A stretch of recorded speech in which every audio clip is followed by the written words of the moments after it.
Hello everyone, आप सभी का स्वागत है हमारे चैनल बी एक्सपर्टी पर।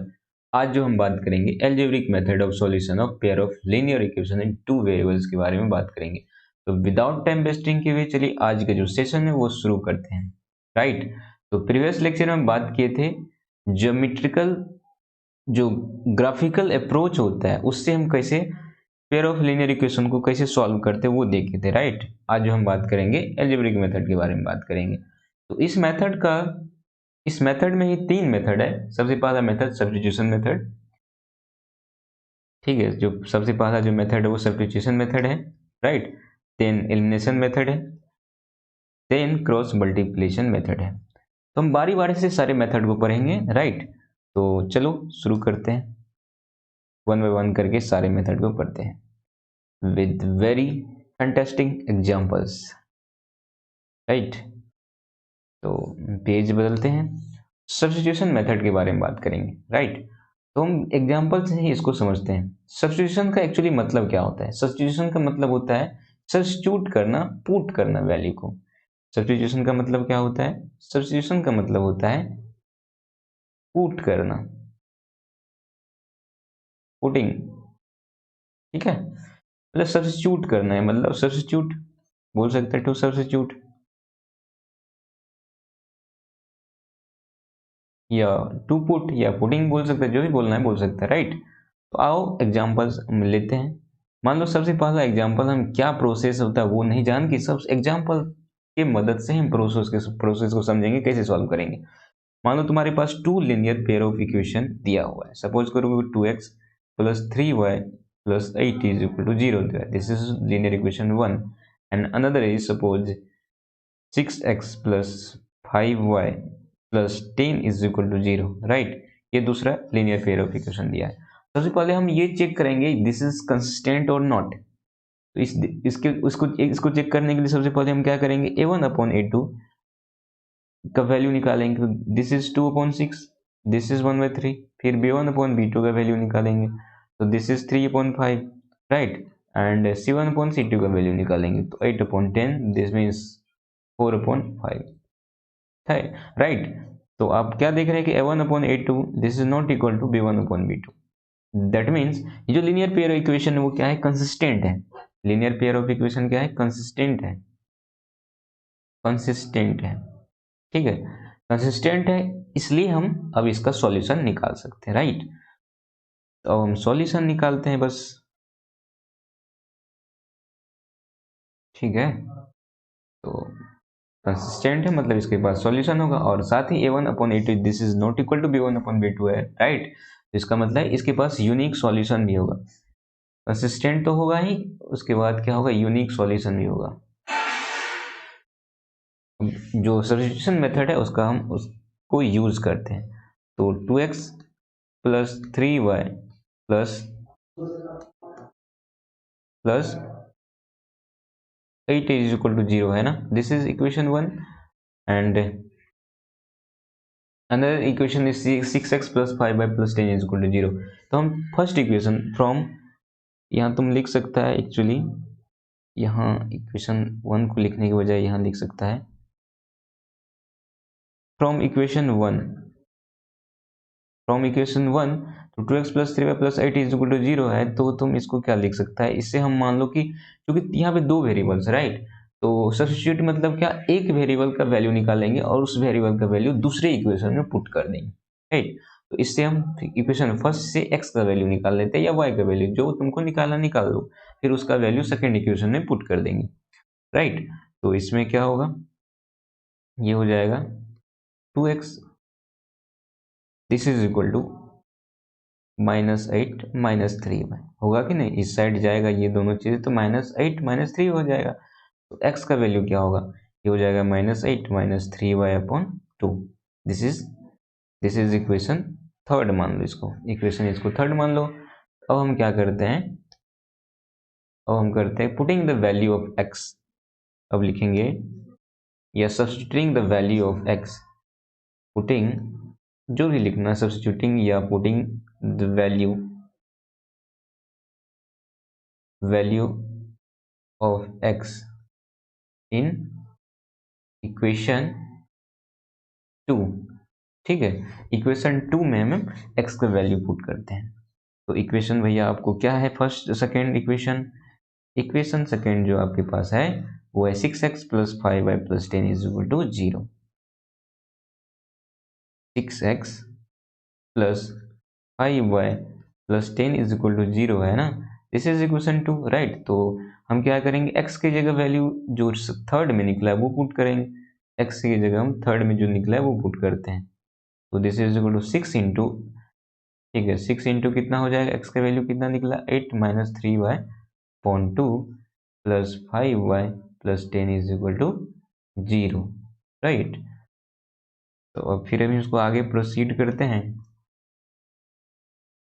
तो दिस इज इक्वल टू क्या हो जाएगा, तो अब क्या करते हैं, हम सिर्फ कैलकुलेशन करते हैं और क्या। तो 6 3 से कट जाएगा तो ये मल्टीप्लाई कर देते हैं, तो -24 - 9y + 5y + 10 = 0, राइट। अब हम क्या करते हैं, -9y + 5y, तो ये कितना हो जाएगा बताओ, ये -4y हो जाएगा। -24 + 10 ये हो जाएगा -14 ना। दिस इज इक्वल टू 0, तो -4y = -14, राइट। तो इससे हम y का वैल्यू मिल जाएगा कि नहीं। तो ये माइनस माइनस कैंसिल आउट हो गया, तो y = 14/4 हो गया, 7/2। तो ये y का जो वैल्यू आ गया 7/2 आ गया, राइट। अब y का वैल्यू तुमको पता चल गया एग्जैक्ट, और तुमको अभी x का जो वैल्यू निकाला था, क्या निकाला था, x = -8 - 3y/2। इसमें हम पुट कर देंगे क्या, y का वैल्यू। अब हम यहाँ पे लिखेंगे पुटिंग द वैल्यू ऑफ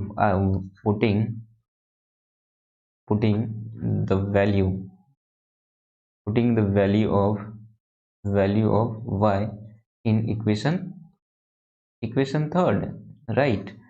तो x इज इक्वल टू क्या हो जाएगा बताओ, x इज इक्वल टू हो जाएगा, x का वैल्यू -8 - 3y/2, -8 - 3y, y की जगह हम क्या देंगे 7/2 अपॉन क्या हो जाएगा बताओ, अपॉन 2, राइट, अपॉन 2 हो जाएगा। तो दिस इज x का वैल्यू, तो -8 और ये हो जाएगा 21/2 अपॉन 2, दिस इज -16 - 21/4, तो दिस इज 7, तो ये 3 - 30 7/4, ये हो जाएगा x का वैल्यू, राइट। ये हो जाएगा x का वैल्यू, x का वैल्यू जो निकल गया तुम्हारे पास -37/4, एंड y का जो वैल्यू निकला है अभी, y का वैल्यू निकल गया तुम्हारे पास कितना 7/2, राइट। तो x और y का वैल्यू निकल गया, तो पता चल गया ना। सब्स्टिट्यूशन मेथड में क्या करते हैं, सब्स्टिट्यूशन मेथड में ये करते हैं, किसी इक्वेशन से तुम x या y का वैल्यू निकाल लो और दूसरे इक्वेशन में पुट कर दो, फिर वो सिंगल वेरिएबल में बदल जाएगा, फिर तुम जो वैल्यू निकालना है वो निकाल सकता है, ठीक है। तो सब्स्टिट्यूशन मेथड का मतलब ये होता है सब्स्टिट्यूट करना वैल्यू को, किसी एक इक्वेशन से कोई वैल्यू निकाल लो, x या y का दूसरे इक्वेशन में पुट कर दो, फिर जो जिसमें वेरिएबल में बनेगा इक्वेशन, फिर उसका एक वैल्यू निकाल लो। मान लो इसमें से x का वैल्यू फर्स्ट इक्वेशन से, सपोज करो कि हमें x का वैल्यू निकाले, ठीक है, उसको हम सेकेंड इक्वेशन में पुट कर दिए। तो सेकेंड इक्वेशन में जब x का वैल्यू पुट करेंगे तो सेकेंड इक्वेशन y के फॉर्म में आ जाएगा, सिर्फ इसमें सिंगल वेरिएबल हो जाएगा, राइट। तो उससे तुम y का वैल्यू निकाल लो, फिर y का वैल्यू निकल गया तो x का जो वैल्यू फर्स्ट से निकाला था उसमें पुट कर दो, फिर x का वैल्यू निकल जाएगा, ठीक है। तो सब्स्टिट्यूशन का मतलब ही होता है सब्स्टिट्यूट करना वैल्यू का, राइट, यानी पुट करना। तो सब्स्टिट्यूशन मेथड हम समझते हैं कि अब समझ गए होंगे, राइट। अब हम आगे बात करते हैं, सब्स्टिट्यूशन मेथड हो गया। अब एलिमिनेशन मेथड के बारे में बात करते हैं, ठीक है। एलिमिनेशन मेथड क्या होता है, फिर नाम से ही सब कुछ स्पष्ट लग रहा है, ठीक है। एलिमिनेट करना, वैल्यू को एलिमिनेट करना, मतलब या तो x को हटा दो या y को हटा दो, एलिमिनेट कर दो, जो लीनियर इक्वेशन दिया है उससे x का y का वैल्यू हटा दो, ठीक है, किसी सिंगल वेरिएबल में चेंज कर दो। मोटो क्या है, मोटो है सिर्फ सिंगल वेरिएबल में चेंज कर दो, बट उससे तुमको इक्वेशन का जो मतलब जो वेरिएबल है उसका वैल्यू तुमको निकल जाएगा। तो हम लिखते हैं एलिमिनेशन का मतलब होता है टू एलिमिनेट, एलिमिनेशन का मतलब होता है टू एलिमिनेट, ठीक है। टू एलिमिनेट या टू इरेज बोल सकते हैं, ठीक है, मतलब वैल्यू को एलिमिनेट कर देना, हटा देना। तो मान लो इक्वेशन हम ले लेते हैं ताकि समझने में बेटर अंडरस्टैंडिंग मिले। क्वेश्चन ही ले लेते हैं, right. 2x plus 3y plus 6 is equal to 0 and 3x plus 6y plus 7 is equal to 0। तो फर्स्ट पहली बार हम चेक करेंगे कंसिस्टेंट है कि नहीं, ठीक है। तो इक्वेशन चूंकि ये कंसिस्टेंट है, क्यों? क्योंकि a1/a2 इसमें तुम चेक कर सकता है, कभी भी इक्वेशन जब दिया रहे सबसे पहले हम कंसिस्टेंट इनकंसिस्टेंट चेक करेंगे। यदि कंसिस्टेंट है तो ठीक है, यदि इनकंसिस्टेंट है तो फिर हम तुरंत बोलेंगे इसका नो सॉल्यूशन होगा, राइट। तो ये a1/a2 2/3 है एंड b1/b2 जो है ये क्या है 3/6 है एंड c1/c2 जो है वो 7/6 है, राइट। तो a1/a2 this is not equal to b1/b2, right. तो हम बोल सकते हैं ये क्या है, ये कंसिस्टेंट है। ये जो लीनियर पेयर इक्वेशन दिया है वो क्या है, कंसिस्टेंट है, राइट। कंसिस्टेंट है और a1/a2 this is not equal to b1/b2, साथ ही ये क्या है, यूनिक सॉल्यूशन भी देगा। ये यूनिक सॉल्यूशन भी देगा, दैट मीन्स दोनों जो लाइंस होगा यानी दोनों जो इक्वेशन है वो इंटरसेक्टिंग लाइंस है, ठीक है। अब हम बात करते हैं एलिमिनेशन मेथड के जरिए कैसे इसको हम सॉल्व कर पाएंगे, ठीक है। तो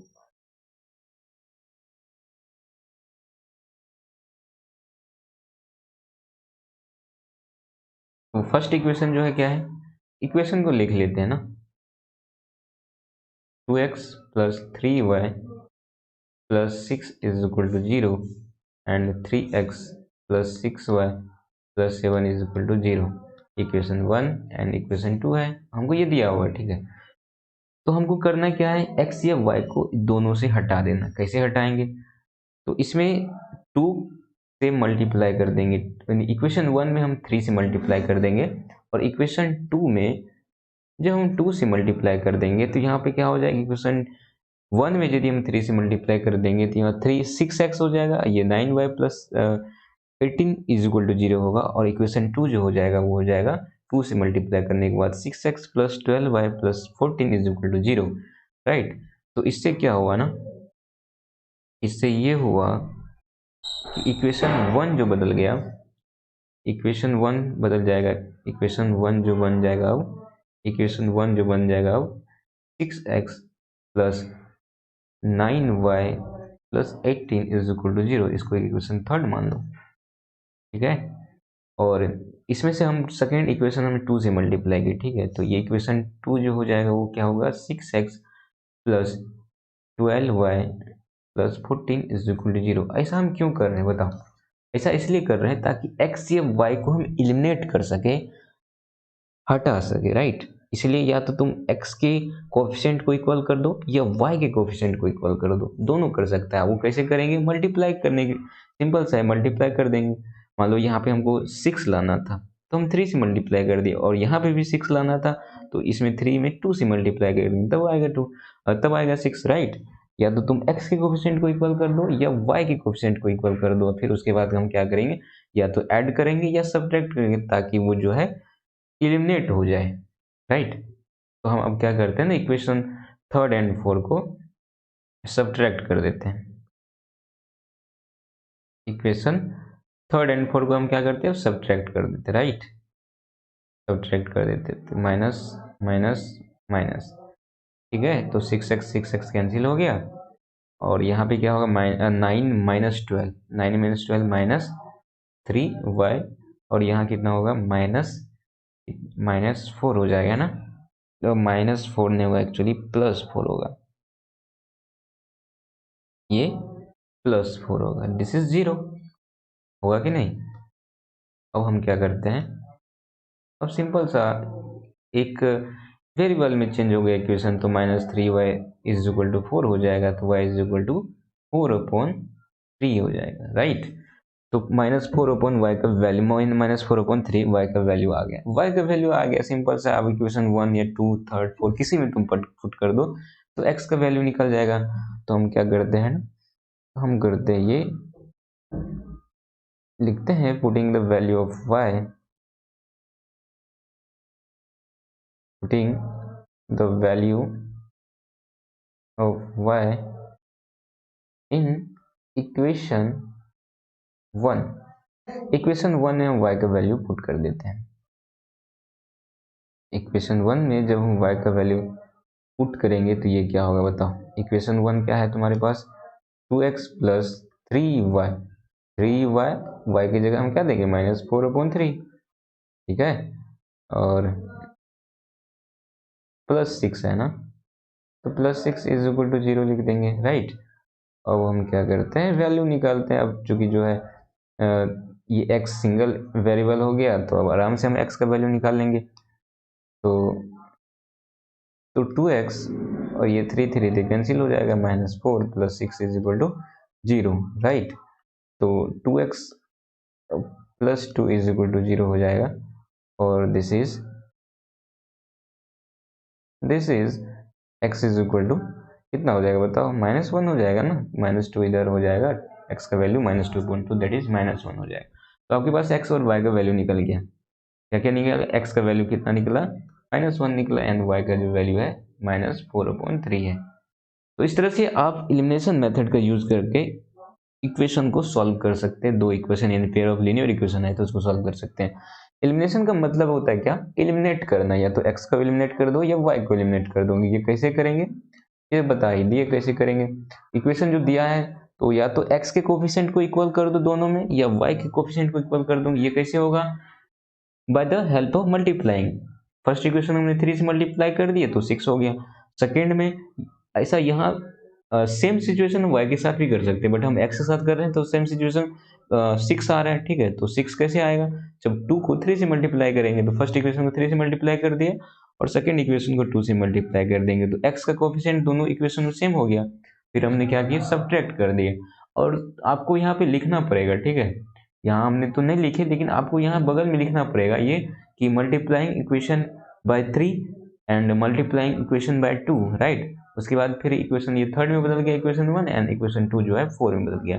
फिर उसके बाद हम क्या किए, थर्ड और इक्वेशन 4 को सब्ट्रैक्ट कर दी, ठीक है। आपको ये सारा चीज लिखना पड़ेगा, राइट। हम तो नहीं लिखे हैं लेकिन आपको लिखना पड़ेगा। फिर x और y का वैल्यू निकल गया, समझ गए आप एलिमिनेशन मेथड। अब जो लास्ट मेथड है उसके बारे में बात करते हैं। लास्ट मेथड के बारे में बात करते हैं। लास्ट मेथड है क्रॉस मल्टीप्लिकेशन मेथड। ये वेरी वेरी इंपॉर्टेंट मेथड है, ठीक है। और हम यहाँ पे जो बताने जा रहे हैं वो समझ लो कि रामबाण है, ठीक है, ट्रिक है। और मे भी कोई टीचर हो सकता है बताए लेकिन तुमको डायरेक्ट फॉर्मूला लिख देगा, लेकिन कैसे उसको मेमोराइज करें ये वेरी इंपॉर्टेंट है। ये बहुत अच्छी बात है कि हम कैसे उसको मेमोराइज कर पाते। सीखते तो बहुत चीज़ है, ठीक है, लेकिन उसको कितना मेमोरी में रख पाते ये बहुत मायने रखता है, ठीक है। तो चलो समझो क्या होता है क्रॉस मल्टीप्लिकेशन मेथड। सपोज करो कि a1x plus b1y plus c1 is equal to 0 है, ठीक है। और इस मेथड के जरिए हम x और y का वैल्यू तुरंत निकाल लेंगे, ठीक है। उतना लंबा जो प्रोसेस है, सब्स्टिट्यूशन मेथड, एलिमिनेशन मेथड, ये सब करने की जरूरत भी नहीं है, ठीक है। तो इक्वेशन ये 1 है, ठीक है, और दूसरा equation a2x plus b2y plus c2 is equal to 0 है, राइट, इक्वेशन 2 है, ठीक। अब हम क्या करेंगे समझो, यहाँ पे जो इक्वेशन जो फॉर्मूला तुमको दिया है उसको भूल जाओ। हम सीधे तुमको ट्रिक बता रहे हैं, समझो याद कैसे रखते हैं। तो x ले लिए, ठीक है, this is equal to y ले लिए, ठीक है, और दिस इज इक्वल टू 1 ले लिए। अब हम नीचे क्या कर रहे हैं, डायरेक्शन एरो का समझो, फिर हम बताएंगे डायरेक्शन एरो के साथ कैसे क्या करना है। This arrow direction minus this arrow का डायरेक्शन, फिर दिस एरो डायरेक्शन माइनस इस एरो डायरेक्शन, फिर हम यहाँ करेंगे this arrow direction minus this arrow direction. अब ये कैसे कैसे कर रहे हैं ये आपको कुछ अभी आइडिया यहाँ पे नहीं चलता होगा, बट हम एग्जांपल लेंगे सब क्लियर हो जाएगा। देखो हम क्या करना है ना, जैसे x लिए, ठीक है, फर्स्ट में हम x लिए, फर्स्ट में x लिए ना, तो x लिए तो x वाले को हम कवर कर लेंगे, ठीक है। तो सपोज करो कि इसमें हम हाथ से हम इसको दोनों a1x और a2x को ढक लिए, ठीक है, ये दोनों को हम ढक लिए। अब क्या करेंगे, b1 c2 से मल्टीप्लाई करेंगे माइनस c1 b2 से मल्टीप्लाई यहाँ पे करेंगे, तो यहाँ पे क्या हो जाएगा बताओ, ये यहाँ हो जाएगा b1c2 माइनस c1b2, होगा कि नहीं? हो जाएगा ना, y x upon b1c2 minus c1b2 हो जाएगा। इसी तरह y अपॉन क्या हो जाएगा, अब हम जब y की जब बात करेंगे तो y यानी b1y b2y को इसको ढक लो एक हाथ से, ठीक है, तो बचेगा तुम्हारे पास क्या, बचेगा तुम्हारे पास a1x plus c1 is equal to 0, a2x plus c2 is equal to 0। ये इसको ढक लो, समझो कि ये नहीं है अभी, ठीक है। अब हम इसमें जो एरो का डायरेक्शन है मतलब c1 a2 को मल्टीप्लाई करेंगे माइनस a1 c2 को मल्टीप्लाई करेंगे, राइट। तो यहाँ क्या हो जाएगा, यहाँ हो जाएगा c1 a2 minus a1 c2, right. और फिर अब यहाँ 1 अपॉन ये जो है एरो का डायरेक्शन, अब इसमें हम क्या करेंगे, यहाँ भी समझो, तो हम क्या करें, C1 पे आए ना, C1 C2 को ढक लेंगे, ठीक है। तो C1 C2 को ढकने के बाद a1x plus b1y is equal to 0, a2x plus b2y is equal to 0 बच जाएगा, ठीक है, C1 C2 को ढकने के बाद। अब हम क्या करें, एरो के डायरेक्शन के अकॉर्डिंग चलेंगे, एरो के डायरेक्शन के अकॉर्डिंग चलेंगे तो a1 इंटू b2 होगा, ठीक है, a1 इंटू b2 माइनस हो जाएगा b1 इंटू a2, राइट। तो हम यहाँ पे लिख लेते हैं, यहाँ पे हम लिख लेते हैं, राइट। ये हो जाएगा क्या, ये हो जाएगा a1 b2 माइनस क्या हो जाएगा b1 a2 हो जाएगा, राइट। 1 अपॉन समथिंग होगा, राइट, 1 अपॉन ये सम चीज होगा। तो इसको हम फ्रेश से एक बार और लिख लेते हैं, तो ये हो जाएगा x1 upon b1 c2 minus c1 upon b2 is equal to y upon c1 a2 minus a1 upon c2, this is equal to 1 upon a1 b2 minus b1 a2, right. ये हो गया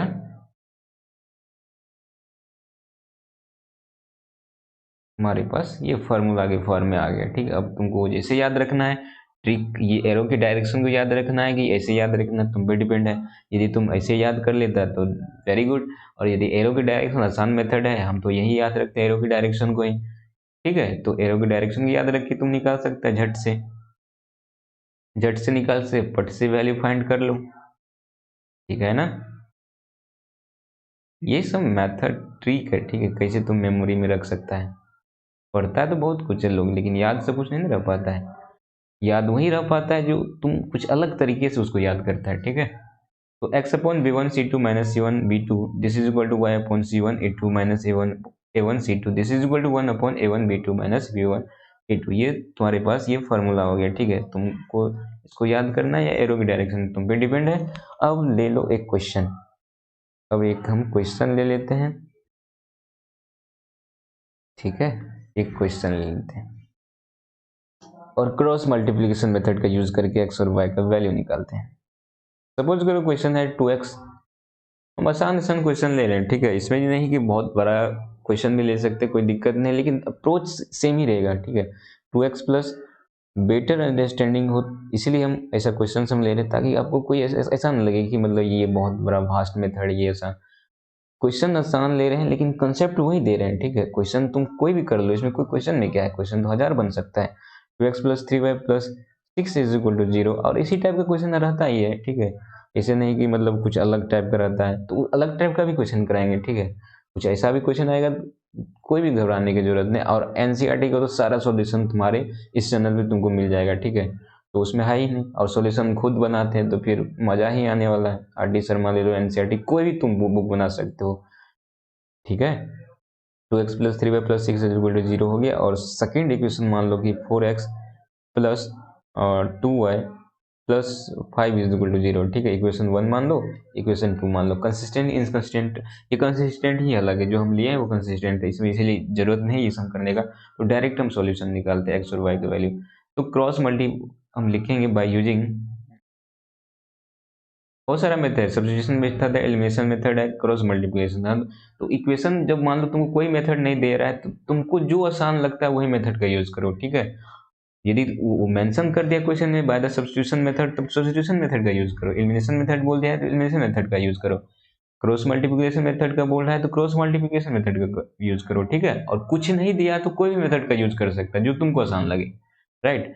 तो यहाँ पे लिखेंगे by using cross multiplication method.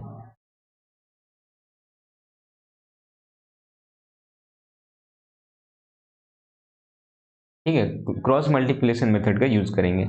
तो x upon क्या होगा बताओ, दिस एरो का डायरेक्शन माइनस दिस एरो का direction, this is equal to y upon this direction minus this direction, this is equal to 1 upon this direction minus this direction. अब आसानी से तुम यहाँ पुट कर दो वैल्यू को। ठीक है, तो x अपॉन हो जाएगा क्या, x अपॉन हो जाएगा, x को ढक लो, x को ढक लेगा तो 3 इंटू 5, 3 इंटू 5 हो जाएगा। ठीक है, 3 इंटू 5 हो गया। ठीक है, उसके बाद क्या होगा, 6 इंटू 2 हो जाएगा, होगा कि नहीं, this is equal to Y upon, तो y वाले को ढक लो, तो y वाले को ढक लेगा तो क्या होगा बताओ, 6 इंटू 4, 6 इंटू 4 माइनस 6 इंटू 4 और माइनस क्या हो जाएगा, 2 इंटू 5 हो जाएगा। Right, this is equal to 1 upon, अब इस 6 और 5 को ढक लो, 6 और 5 को ढक लेगा तुम्हारे पास क्या होगा, 2 इंटू 2, ये हो जाएगा 2 इंटू 2 माइनस 3 इंटू 4, होगा कि नहीं। ठीक है, अब भाई तुम सॉल्व कर लो, ये हो जाएगा क्या, x अपॉन 15 माइनस 6 इंटू 2, तो 12 is equal to Y upon 24 minus 10, this is equal to 1 upon 4 minus 12। Right, तो x अपॉन ये हो जाएगा 3, this is equal to Y upon 24 में से 10 घटेगा तो ये होगा कितना, 14 हो जाएगा ना, ये हो जाएगा 14, this is 1 upon minus 8। Right, अब क्या करते हैं, x और y का वैल्यू निकालते हैं सिंपली। तो बताओ एक बार क्या करेंगे, x upon 3 is equal to 1 upon minus 8 करेंगे, फिर y is equal to y upon 14 is equal to 1 upon minus 8 करेंगे। ठीक है, तो एक बार x upon 3 is equal to 1 upon minus 8 हो जाएगा, और दूसरा जो होगा y upon 14 this is equal to 1 upon minus 8 हो जाएगा। राइट, तो हम x का वैल्यू क्या हो जाएगा, x का वैल्यू क्रॉस मल्टीप्लिकेशन ये हो जाएगा माइनस 3 अपॉन 8, और इसमें जो y का वैल्यू हो जाएगा कितना हो जाएगा, ये 14 upon minus 8, that means minus 14 upon 8, तो ये माइनस 7 अपॉन 4 हो जाएगा, दैट मीन्स माइनस 7 अपॉन 4 हो जाएगा। राइट, तो x का और y का वैल्यू निकल गया ना, x का वैल्यू निकल गया माइनस 3 अपॉन 8 एंड y का जो वैल्यू निकल गया माइनस 7/4। और ये तुम्हारा वैल्यू सही है कि नहीं, इसको तुम कैसे पता करेगा, इसको वैल्यू किसी भी इक्वेशन में वैल्यू x और y का यदि वैल्यू पुट कर दो और यदि वो जीरो आ रहा है तो बोलेंगे जो सॉल्यूशन है वो निकला है वो सही है। राइट, यदि सॉल्यूशन नहीं होगा, यदि मान लो जीरो नहीं आ रहा है तो उस केस में क्या होगा, जो तुम x और y का जो वैल्यू निकाला है वो क्या होगा, गलत या रॉन्ग होगा। ठीक है, तो उसको हम टेस्ट बोलते हैं। ठीक है, टेस्ट, उसको क्या बोलते हैं, टेस्ट। टेस्ट करेंगे कि x और y का वैल्यू जो तुम निकाले वो सही हो। कैसे होगा, तो x और y का वैल्यू पुट कर दो किसी भी इक्वेशन में, यदि वैल्यू यदि जीरो आ रहा है इक्वेशन का तो वो क्या होगा, फिर वो सही होगा, यदि जीरो नहीं आ रहा है तो फिर वो क्या होगा, जो तुम निकाले x और y का वैल्यू क्या होगा, रॉन्ग होगा। ठीक है, तो इस लेक्चर को यहीं तक रखते हैं, मिलते हैं नेक्स्ट लेक्चर में, तब तक के लिए धन्यवाद, बाय बाय।